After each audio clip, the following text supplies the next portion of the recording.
أهلا بيك في حلقة جديدة من كتاب 8 استثمار. لو بتتابعنا من أول حلقة في 8 استثمار يبقى عارف إننا دايما بنركز على نقطة واحدة بس. الثروة مش بتيجي بالصدفة ولا بالتعب بس، الثروة بتيجي بنظام واضح. والنهاردة احنا هنمشي خطوة أكبر معاك، هنفتح أول جزء من كتاب غير قواعد اللعبة تماما، المفتاح الرئيسي للثراء. الكتاب ده مش كلام نظري، ده خريطة عملية هتوضح لك ازاي العقل والعادات والقرارات الصغيرة هي اللي بتفرق بين اللي بيكبر ثروته واللي بيفضل يدور على المرتب. فلو مستعد تفك شفرة الثروة الحقيقية خليك معايا لحد آخر ثانية، لأن الجزء ده هيفتح تفكيرك على حاجات محدش قالها لك قبل كده. تفكر إن أكبر استثمار في حياتك هيبقى في سهم أو في شقة أو في مشروع؟ في سنة 1908 راجل اسمه أندرو كارنيجي جمع أكبر ثروات في تاريخ أمريكا، وبعدين قرر حاجة غريبة، قرر إنه يورث الشعب الأمريكي كله مش بس فلوسه، لأ، ورثهم طريقة التفكير. وده اللي هيغير لك النظرة عن الاستثمار من أول ثانية في الفيديو ده. المشكلة إن كتير مننا بيستثمر بشكل عشوائي، بيحط فلوسه هنا وهناك من غير نظام، أو بيبقى معاه فلوس ومش عارف يشغلها إزاي، أو بيبقى وصل لحد معين في شغله وتعب ومش عارف يكمل منين. كارنيجي قال جملة مهمة، إن في طريق واحد بس مؤكد عشان الواحد ينال ثروة حقيقية، مش صدفة ومش حظ، طريق واضح أي حد يقدر يمشي عليه لو عرف خطواته صح. وده اللي هنتكلم عنه دلوقتي، مش نصايح عامة، دروس حقيقية من قصص ناس حصل معاهم كده بالظبط. أول استثمار في حياتك إنك تحدد غايتك بدقة. كارنيجي عمل اختبار على كل موظف عنده قبل ما يرقيه. الاختبار ما كانش بس هل هو مستعد يبذل مجهود أكتر ولا لأ، كان بيشوف كمان هل تفكيره مركز على هدف محدد ولا لأ.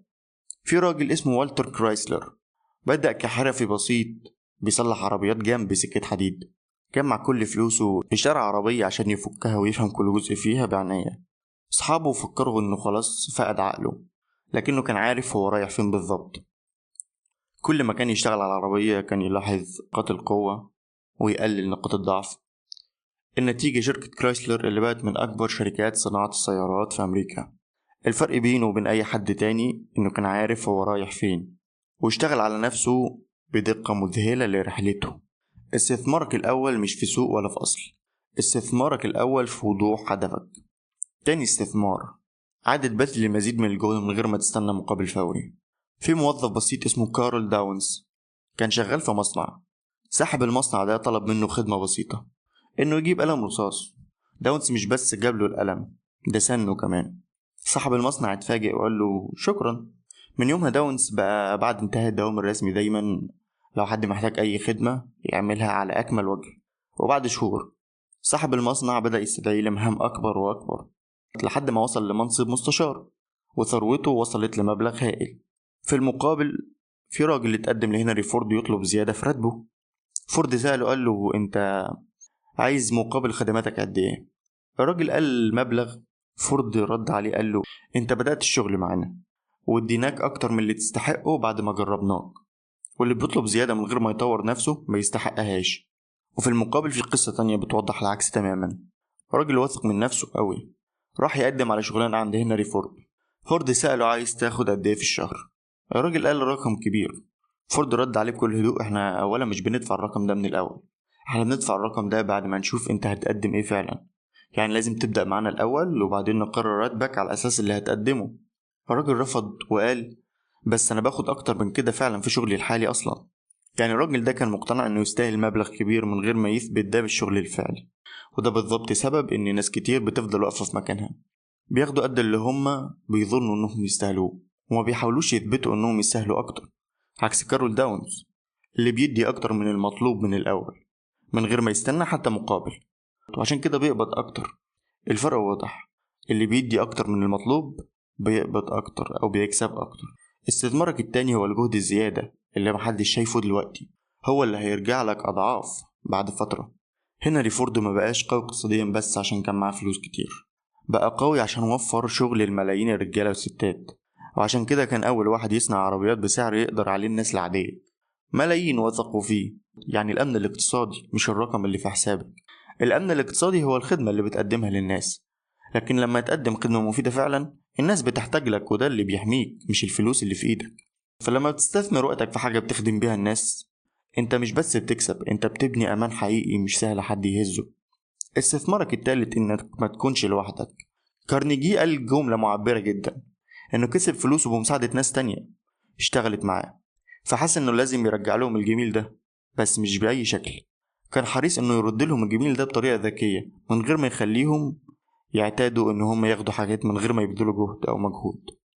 يعني حتى انجح راجل في تاريخ الصناعة الامريكية ما بقاش نفسه لوحده، بنى ناس حواليه تكمله.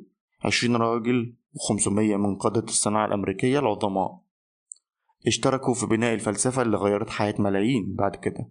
وفي راجل اسمه إدوارد تشود اشتغل في بيع بوليصات تأمين على الحياة، وكان فاشل تماما لحد ما خسر كل فلوسه في مشروع فشل. ساعتها اكتشف حاجة مهمة، إن لما تخسر فلوسك ممكن تكتشف جواك قوة أكبر بكتير من الفلوس. بعد كده بدأ يساعد ناس تانية بجد من غير ما يستنى مقابل، وفي الآخر الفلوس رجعت له كنتيجة طبيعية لكل الخير اللي كان بيقدمه. استثمارك الرابع هي الثقة اللي بتبنيها مع الناس اللي حواليك، والصدق اللي بتقدم بيه خدمتك. ده الأصل اللي ما بيهزوش السوق. يبقى الاستثمار الحقيقي مش في مكان واحد، غاية واضحة تعرف تمشي وراها، مجهود زيادة محدش شايفه دلوقتي، خدمة صادقة بتبني أمان حقيقي، وناس حواليك بتكمل معاك مش بتنافسك. كارنيجي قعد يدور على راجل واحد بس عشان يورثه الفلسفة دي، لقاه بعد مقابلات كتير. انت النهاردة قدامك نفس الفرصة، بس من غير ما تستنى حد يدور لك. ابدأ استثمارك من دلوقتي، حدد غايتك، ابذل مجهود زيادة، وابني حواليك عقل مدبر يوصلك للثروة الحقيقية.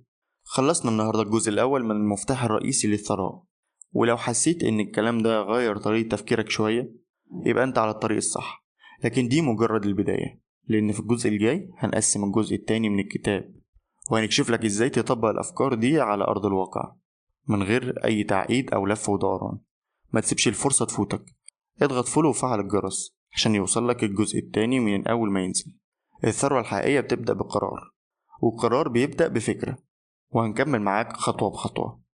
أشوفكم في الحلقة الجاية من 8 استثمار.